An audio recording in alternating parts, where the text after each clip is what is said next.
क्या आपको पता है कि भारत ने पाकिस्तान के न्यूक्लियर बॉम्ब का राज सिर्फ एक नाई की दुकान से कैसे निकाला था? यह कोई हॉलीवुड की स्पाई थ्रिलर मूवी का सीन नहीं है, बल्कि भारत की इंटेलिजेंस हिस्ट्री का सबसे बड़ा ऑपरेशन था। रॉ के जासूस अपनी जान पर खेलकर पाकिस्तान के खूंखार कोहटा न्यूक्लियर प्लांट तक पहुंच गए थे। उन्होंने वह पक्का सबूत निकाल लिया था जो दुनिया की कोई और इंटेलिजेंस एजेंसी नहीं निकाल पाई थी। पाकिस्तान के न्यूक्लियर प्रोग्राम का पूरा ब्लूप्रिंट सिर्फ $10,000 में भारत को मिल रहा था, जिससे पाकिस्तान कभी न्यूक्लियर पावर नहीं बन पाता। लेकिन तभी एक फोन कॉल ने सब कुछ तबाह कर दिया। भारत के ही एक प्रधानमंत्री ने अनजाने में पाकिस्तान के डिक्टेटर को रॉ के इस सीक्रेट मिशन की जानकारी दे दी। एक छोटी सी गलती और रातों रात पाकिस्तान में मौजूद हमारे हजारों भारतीय जासूस बेदर्दी से मारे गए। उनका नामो निशान हमेशा के लिए मिटा दिया गया। ये कहानी है हमारे जासूसों के अद्वितीय शौर्य की और एक ऐसे भयानक विश्वासघात की जिसने भारत का इतिहास और भविष्य दोनों बदल कर रख दिया। वीडियो को बिना स्किप किए पूरा देखें, क्योंकि ऐसा सस्पेंस और ऐसा कड़वा सच आपको कहीं और नहीं मिलेगा।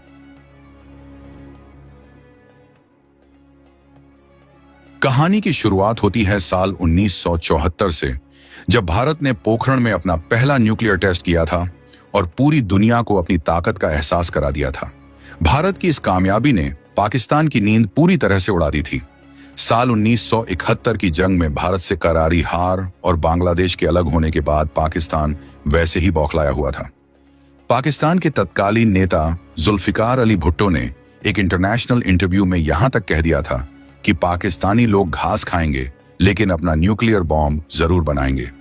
यह सिर्फ एक खोखली धमकी नहीं थी, बल्कि भारत के खिलाफ एक बहुत बड़ी साजिश की शुरुआत थी। पाकिस्तान को किसी भी कीमत पर न्यूक्लियर पावर बनना था, लेकिन उनके पास ना तो टेक्नोलॉजी थी और ना ही इतने पैसे थे। ऐसे में एंट्री होती है एक पाकिस्तानी साइंटिस्ट की, जिसका नाम था एक्यू खान।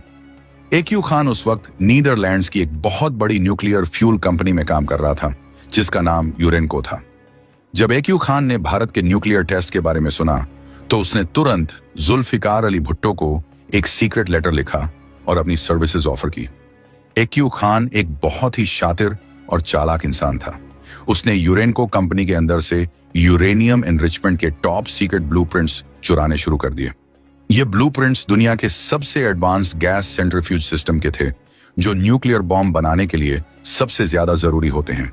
उसकी इन संदिग्ध हरकतों पर उसके एक डच कोलीग को शक हो गया था। उसने तुरंत डच इंटेलिजेंस और अथॉरिटीज को एक्यू खान के इस एस्पियनाज के बारे में वार्निंग दी। नीदरलैंड्स की इंटेलिजेंस एजेंसी उसे तुरंत अरेस्ट करना चाहती थी, लेकिन यहीं पर इंटरनेशनल पॉलिटिक्स का सबसे गंदा खेल शुरू हुआ। उस समय कोल्ड वॉर का दौर चल रहा था और अमेरिका को सोवियत यूनियन के खिलाफ पाकिस्तान की सख्त जरूरत थी। CIA ने डच अथॉरिटीज को सख्त हिदायत दी कि एक्यू खान को अरेस्ट न किया जाए, ताकि वह उसके पूरे नेटवर्क को मॉनिटर कर सके। CIA की इस एक भयानक गलती और डील का फायदा उठाकर एक्यू खान अपनी पत्नी और बच्चों के साथ चुराए हुए न्यूक्लियर ब्लूप्रिंट्स लेकर पाकिस्तान भागने में कामयाब हो गया। पाकिस्तान लौटते ही एक्यू खान को एक नेशनल हीरो का स्टेटस मिल गया और रातों रात वह सबसे ताकतवर साइंटिस्ट बन गया। जुल्फिकार अली भुट्टो ने उसे प्रोजेक्ट 706 का हेड बना दिया, जो पाकिस्तान का top secret nuclear weapons programme था। एक्यू खान ने इस्लामाबाद के पास एक बेहद खुफिया और सुरक्षित जगह चुनी, जिसका नाम था कहूटा। कहूटा में खान रिसर्च लैबोरेटरीज का निर्माण शुरू हुआ, जहां यूरेनियम को हथियारों के लिए एनरिच किया जाने लगा।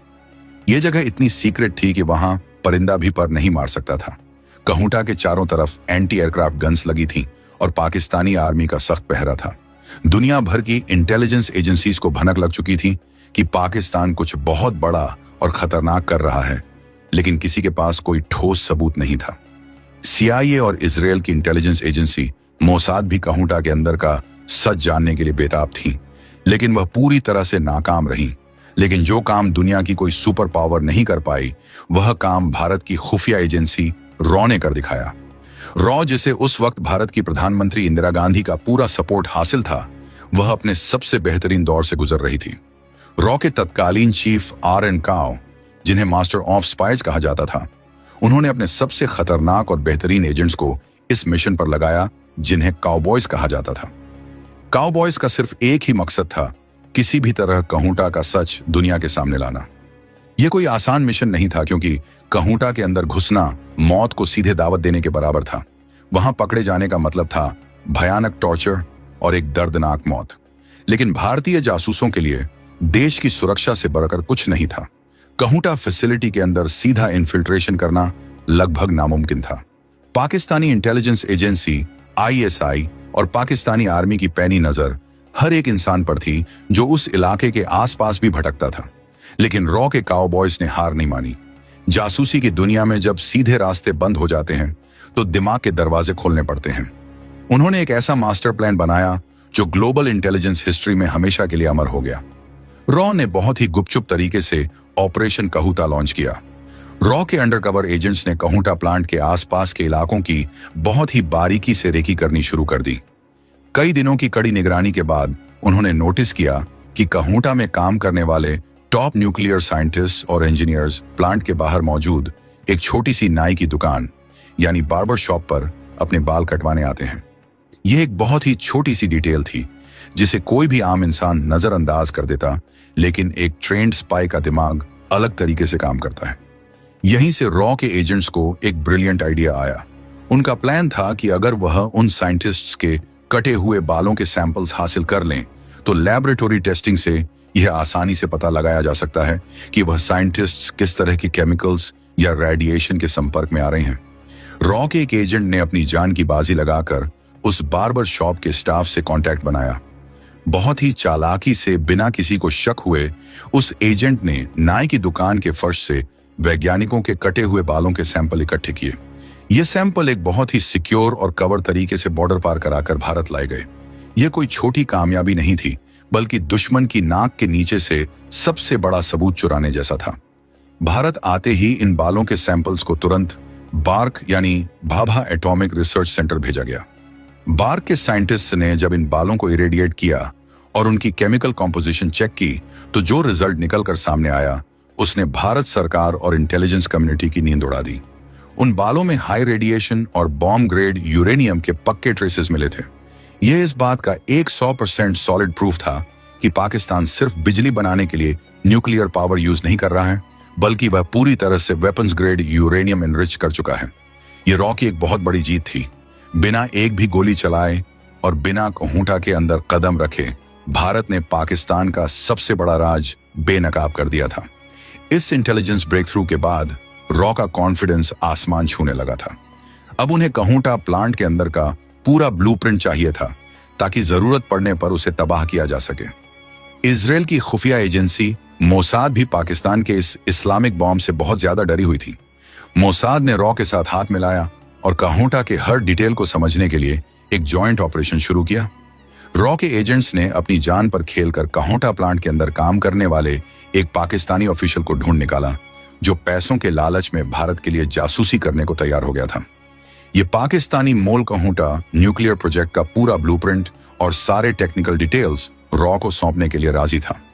इसके बदले में उसने सिर्फ $10,000 की मांग की थी, जो कि इंटेलिजेंस की दुनिया में इतने बड़े राज के लिए बहुत ही मामूली रकम थी। रॉ के ऑफिसर्स खुशी से झूम उठे क्योंकि अब पाकिस्तान का न्यूक्लियर प्रोग्राम पूरी तरह से उनके हाथों में आने वाला था। लेकिन प्रोटोकॉल के हिसाब से किसी भी फॉरेन करेंसी में इतनी बड़ी रिश्वत देने के लिए देश के प्रधानमंत्री की इजाजत लेना बहुत जरूरी था। रॉ ने ब्लूप्रिंट खरीदने की पूरी तैयारी कर ली थी और उन्हें सिर्फ प्राइम मिनिस्टर के अप्रूवल का इंतजार था। लेकिन तभी भारत की राजनीति में एक ऐसा भयानक भूचाल आया जिसने सब कुछ पलट कर रख दिया। साल 1977 भारत की राजनीति और नेशनल सिक्योरिटी के लिए एक बहुत बड़ा टर्निंग पॉइंट साबित हुआ। इमरजेंसी के बाद हुए इलेक्शंस में इंदिरा गांधी चुनाव हार गईं और उनकी सरकार गिर गई। जनता पार्टी सत्ता में आई और मोरारजी देसाई भारत के नए प्रधानमंत्री बने। मोरारजी देसाई एक बहुत ही सख्त मिजाज और बिल्कुल अलग विचारधारा वाले नेता थे। उनका मानना था कि रॉ कोई नेशनल सिक्योरिटी एजेंसी नहीं है, बल्कि वह सिर्फ इंदिरा गांधी की प्राइवेट आर्मी है जिसका इस्तेमाल वह अपने पॉलिटिकल अपोनेंट्स की जासूसी करने और उन्हें दबाने के लिए करती थी। इसी गलत फहमी और राजनीतिक दुश्मनी की वजह से मोरारजी देसाई रॉ से सख्त नफरत करते थे। प्रधानमंत्री की कुर्सी पर बैठते ही मोरारजी देसाई ने रॉ पर लगाम कसनी शुरू कर दी। उन्होंने बिना सोचे समझे रॉ का बजट 30% तक काट दिया। रॉ के कई इंपॉर्टेंट ऑपरेशंस को तुरंत रोक दिया गया और एजेंसी के इंफॉर्मेशन डिवीजन को हमेशा के लिए बंद कर दिया गया। रॉ के फाउंडर और लेजेंडरी स्पाई मास्टर आरएन काओ इस रवैये से इतने ज्यादा आहत हुए कि उन्होंने यह कहते हुए अपने पद से इस्तीफा दे दिया कि जब प्रधानमंत्री को ही अपनी इंटेलिजेंस एजेंसी पर भरोसा नहीं है तो काम करने का कोई मतलब नहीं है। आरएन काओ के जाने के बाद रॉ की कमान के शंकरन नायर को दी गई, लेकिन देसाई ने उन्हें भी काम नहीं करने दिया, जिसके बाद उन्होंने भी दुखी होकर इस्तीफा दे दिया। रॉ, जो कि दुनिया की सबसे बेहतरीन इंटेलिजेंस एजेंसीज में से एक बन चुकी थी, अब अपने ही देश की गंदी पॉलिटिक्स का शिकार हो रही थी। उधर पाकिस्तान में रॉ का वह एजेंट ब्लूप्रिंट लेकर तैयार खड़ा था और अपने $10,000 का बेसब्री से इंतजार कर रहा था। रॉ के नए चीफ एनएफ संतूक ने प्रधानमंत्री मोरारजी देसाई से मुलाकात की। उन्होंने देसाई को ऑपरेशन काहुता की पूरी डिटेल दी और बताया कि हमारे पास पक्के सबूत हैं कि पाकिस्तान न्यूक्लियर बम बना रहा है।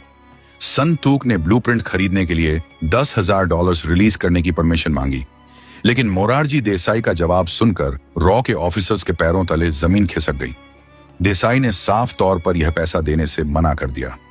उन्होंने एक अजीब सा तर्क दिया कि किसी दूसरे देश के अंदरूनी मामलों में दखल देना या वहां जासूसी करना उनके गांधीयन प्रिंसिपल्स के बिल्कुल खिलाफ है। उनका मानना था कि पड़ोसियों के साथ सच्चाई और ईमानदारी से पेश आना चाहिए, चाहे वह हमारे कट्टर दुश्मन ही क्यों ना हो। रॉ ऑफिसर्स ने उन्हें बहुत समझाया कि यह नेशनल सिक्योरिटी का सवाल है और अगर पाकिस्तान ने बॉम्ब बना लिया तो भारत के अस्तित्व के लिए बहुत बड़ा खतरा पैदा हो जाएगा। लेकिन देसाई अपनी जिद पर अड़े रहे और उन्होंने ब्लूप्रिंट खरीदने का वह सुनहरा मौका हमेशा के लिए ठुकरा दिया। बात सिर्फ यहीं खत्म नहीं हुई। इजराइल ने भारत को एक बहुत ही सीक्रेट ऑफर भी दिया था। इजराइल अपने फाइटर जेट्स के जरिए कहूटा प्लांट पर एयर स्ट्राइक करके उसे हमेशा के लिए तबाह करना चाहता था। इजराइल को सिर्फ अपने प्लेन्स रिफ्यूल करने के लिए भारत में एक एयरबेस की जरूरत थी, लेकिन मोरारजी देसाई ने इजरायली लीडर के साथ एक सीक्रेट मीटिंग में इस ऑफर को भी ठुकरा दिया और इजराइल को रिफ्यूलिंग फैसिलिटी देने से साफ मना कर दिया। एक के बाद एक लिए गए इन फैसलों से भारत ने पाकिस्तान के न्यूक्लियर प्रोग्राम को रोकने के सारे मौके गंवा दिए। देसाई के खोखले आदर्श भारत की सुरक्षा पर भारी पड़ रहे थे, लेकिन बर्बादी की असली कहानी तो अभी शुरू होनी बाकी थी। भारत की इंटेलिजेंस एजेंसी रॉ के हाथ पूरी तरह से बंधे हुए थे, लेकिन पाकिस्तान में मौजूद उनके जासूस अभी भी अपनी जान जोखिम में डालकर देश के लिए इंटेलिजेंस गैदर कर रहे थे। वह बिना किसी सपोर्ट के दुश्मन की मान में बैठे थे। इसी बीच मोरारजी देसाई और पाकिस्तान के मिलिट्री डिक्टेटर जनरल जियाउल हक के बीच एक अजीब सा दोस्ताना रिश्ता बन गया था। जियाउल हक एक बहुत ही चालाक इंसान था और उसे अच्छी तरह पता था कि मोरारजी देसाई की कमजोरियां क्या हैं और उन्हें कैसे हैंडल करना है। जियाउल हक अक्सर मोरारजी देसाई को डिप्लोमेटिक फोन कॉल्स करता था। वह बहुत ही मीठी मीठी बातें करता था और देसाई को खुश रखने के लिए उनसे यूराइन थेरेपी यानी स्वमूत्र चिकित्सा के फायदे पूछता था। जिया बहुत ही चापलूसी से पूछता था कि एक्सेलेंसी दिन में कितनी बार यूराइन पीना चाहिए, या फिर एक्सेलेंसी क्या सुबह का पहला यूराइन पीना जरूरी है। मोरारजी देसाई इन बातों से इतने ज्यादा इंप्रेस हो जाते थे कि उन्हें लगता था जिया उल हक सच में उनका बहुत सम्मान करता है और एक बहुत ही अच्छा इंसान है। जिया उल हक की इस डिप्लोमेटिक कोटाविंग और चापलूसी ने देसाई को पूरी तरह से अंधा कर दिया था और इसी अंधे विश्वास में एक दिन मोरारजी देसाई ने वह भयानक गलती कर दी जिसकी कल्पना किसी ने अपने सबसे बुरे सपने में भी नहीं की थी। एक रेगुलर फोन कॉल के दौरान जब जिया उल हक उनसे मीठी मीठी बातें कर रहा था तो देसाई ने बातों ही बातों में उसे बता दिया कि भारत की सरकार जानती है कि तुम कहूटा में चोरी छुपे न्यूक्लियर बॉम्ब बना रहे हो। यह सुनते ही जिया उल हक के होश उड़ गए, लेकिन देसाई यहीं नहीं रुके। उन्होंने अपनी महानता और सच्चाई साबित करने के चक्कर में यह भी हिंट दे दिया कि हमारी इंटेलिजेंस एजेंसी रॉ के लोग वहां मौजूद हैं और उन्हें सब पता है कि कहूटा में क्या चल रहा है। एक देश का प्रधानमंत्री अपने ही देश के टॉप सीक्रेट इंटेलिजेंस ऑपरेशन की जानकारी अपने सबसे बड़े दुश्मन को अपने हाथों से दे रहा था। इस घटना के बाद खुफिया हलकों में जैसे एक भयानक भूचाल आ गया। भारतीय आम बोलचाल में एक कहावत है, आ बैल मुझे मार, और यहां तो खुद देश के प्रधानमंत्री ने देश की सुरक्षा को बैल के सींगों पर रख दिया था। यह ब्लाइंड ट्रस्ट की एक ऐसी मिसाल थी जहां एक नेता ने अपने जासूसों की जिंदगी को ताक पर रख दिया था। जिया उल हक, जो कि एक शातिर लोमड़ी की तरह था, उसने तुरंत फोन रखा और अपनी इंटेलिजेंस एजेंसी आईएसआई को हाई अलर्ट पर डाल दिया। आईएसआई को तुरंत समझ आ गया था कि कहूटा में कोई ना कोई बहुत बड़ा सिक्योरिटी ब्रीच हुआ है और भारतीय जासूस उनके सबसे सुरक्षित इलाके में सेंध लगा चुके हैं। रॉ के ऑफिसर्स को जब इस फोन कॉल के बारे में पता चला तो उनके हाथ पांव फूल गए। सालों की मेहनत, खून पसीना और हजारों जासूसों की जिंदगी अब सीधे खतरे में थी। रॉ के ऑफिसर्स ने तुरंत पाकिस्तान में मौजूद अपने एजेंट्स को वापस बुलाने और कोवर्ट नेटवर्क को बंद करने की पूरी कोशिश की, लेकिन तब तक बहुत देर हो चुकी थी। जियाउल हक ने अपना खूनी जाल बिछा दिया था और भारतीय जासूसों का शिकार शुरू हो चुका था। यह एक ऐसी रात थी जिसने भारतीय इंटेलिजेंस का इतिहास हमेशा के लिए लहूलुहान कर दिया। जनरल जिया उल हक के ऑर्डर मिलते ही पाकिस्तान की मिलिट्री और आईएसआई ने पूरे कहूटा और उसके आसपास के इलाकों में एक मैसिव विच हंट शुरू कर दिया। चप्पे चप्पे की तलाशी ली गई और हर उस इंसान को उठाया गया जिस पर थोड़ा सा भी शक था। सबसे पहले उस मोल को पकड़ा गया जो $10,000 में भारत को ब्लूप्रिंट देने वाला था। उसका क्या अंजाम हुआ ये कोई नहीं जानता। इसके बाद उस बार्बर शॉप वाले एजेंट की तलाश शुरू हुई जिसने अपनी जान पर खेलकर वैज्ञानिकों के बाल इकट्ठे किए थे। जब रॉ ने अपने उस ब्रेव एजेंट से कांटेक्ट करने की कोशिश की तो पता चला कि वह हमेशा के लिए गायब हो चुका है। पाकिस्तानी एजेंसीज ने एक खूंखार जानवर की तरह रॉ के पूरे कोवर्ट नेटवर्क को उखाड़ फेंका। हमारे भारतीय जासूस जो वेश बदलकर सालों से पाकिस्तान में रह रहे थे और देश के लिए पल पल की इंफॉर्मेशन निकाल रहे थे, उन्हें चुन चुन कर पकड़ा गया। यह एक ऐसा धोखा था जिसकी उम्मीद किसी भी एजेंट ने नहीं की थी। उन्हें आखिरी सांस तक समझ ही नहीं आया कि उनका कवर कैसे ब्लॉ हो गया और दुश्मन उन तक कैसे पहुंच गया। आईएसआई ने पकड़े गए भारतीय जासूसों पर भयानक टॉर्चर किया। उन्हें बेदर्दी से मारा पीटा गया ताकि वह भारत के बाकी सीक्रेट ऑपरेशन और बाकी जासूसों के नाम उगल दें। कहा जाता है कि हजारों भारतीय जासूस जो पाकिस्तान के अलग अलग शहरों में फैले हुए थे, उन्हें इस एक फोन कॉल की वजह से अपनी जान गंवानी पड़ी। कई एजेंट्स हमेशा के लिए गायब हो गए और उनका कोई अता पता नहीं चला। उन्हें बेरहमी से एलिमिनेट कर दिया गया और उनकी लाशें तक नसीब नहीं हुई। रॉ का पूरा एस्पियोनाज इंफ्रास्ट्रक्चर जो आर्यन काओ ने इतनी मेहनत और बारीकी से खड़ा किया था, वह ताश के पत्तों की तरह एक झटके में ढह गया। आम बोलचाल में कहते हैं कि घर का भेदी लंका ढाए, और यहां तो सच में घर के मुखिया ने ही पूरी लंका में आग लगा दी थी। जासूसों की दुनिया में गद्दारी या विश्वासघात सबसे बड़ा अपराध माना जाता है, लेकिन जब धोखा दुश्मन से नहीं बल्कि अपने ही देश के सर्वोच्च नेता से मिले तो उसका दर्द शब्दों में बयान नहीं किया जा सकता। दिल्ली में बैठे रॉ के ऑफिसर्स खून के घूंट पीकर रह गए। वह अपने बहादुर साथियों को बेमौत मरते हुए देखने के अलावा कुछ नहीं कर सकते थे, क्योंकि उन्हें सरकार का कोई सपोर्ट हासिल नहीं था। इस एक घटना ने भारतीय इंटेलिजेंस को दशकों पीछे धकेल दिया। पाकिस्तान में रॉ की आंखें और कान पूरी तरह से कट चुके थे।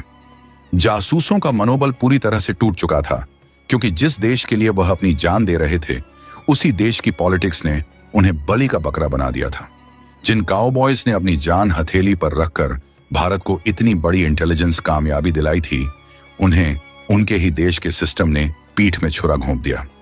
यह एपिसोड भारत की इंटेलिजेंस हिस्ट्री का सबसे काला दिन माना जाता है, जिसके जख्म आज भी रॉ के ऑफिसर्स के दिलों में हरे हैं। मोरारजी देसाई की उस एक भयंकर गलती का खामियाजा भारत को बहुत लंबे समय तक भुगतना पड़ा।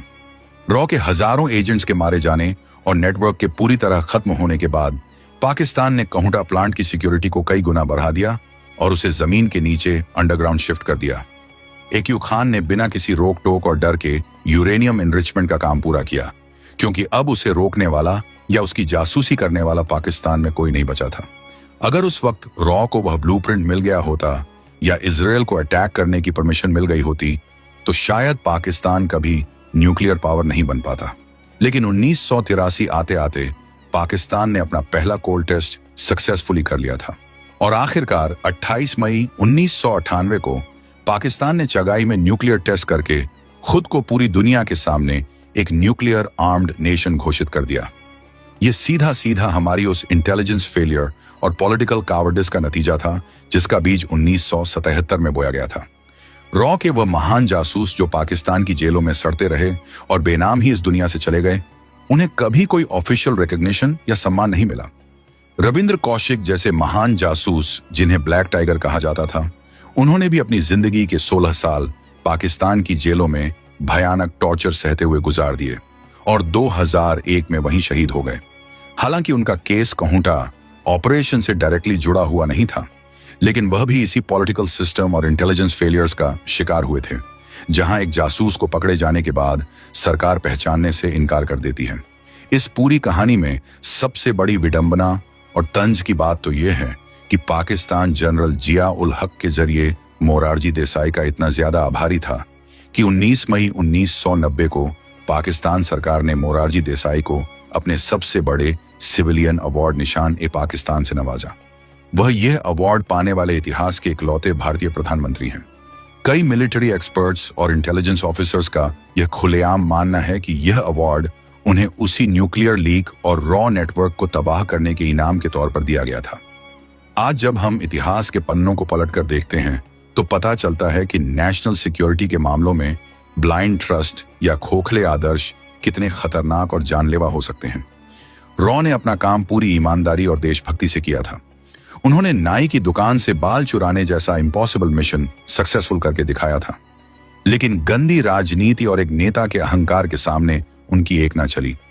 इस घटना ने हमेशा के लिए साबित कर दिया कि एक मजबूत इंटेलिजेंस एजेंसी के लिए सिर्फ काबिल जासूस ही नहीं बल्कि एक स्ट्रांग और विजनरी पॉलिटिकल लीडरशिप का होना भी उतना ही जरूरी है। तो दोस्तों, यह थी ऑपरेशन काहूता और हमारे जासूसों के महान बलिदान की वह दर्दनाक सच्चाई जिसे इतिहास के पन्नों में कहीं बहुत गहराई में दबा दिया गया। उन गुमनाम हीरोज को हमारा शत शत नमन, जिन्होंने देश के लिए अपनी जान हंसते हंसते कुर्बान कर दी लेकिन कभी उफ तक नहीं की। अगर आपको यह वीडियो पसंद आया हो और आपको कुछ नया और हैरान करने वाला जानने को मिला हो तो वीडियो को लाइक जरूर करें। इसे अपने दोस्तों के साथ शेयर करें ताकि हर एक भारतीय को हमारे जासूसों की बहादुरी और इस पॉलिटिकल ब्लंडर के बारे में पता चल सके।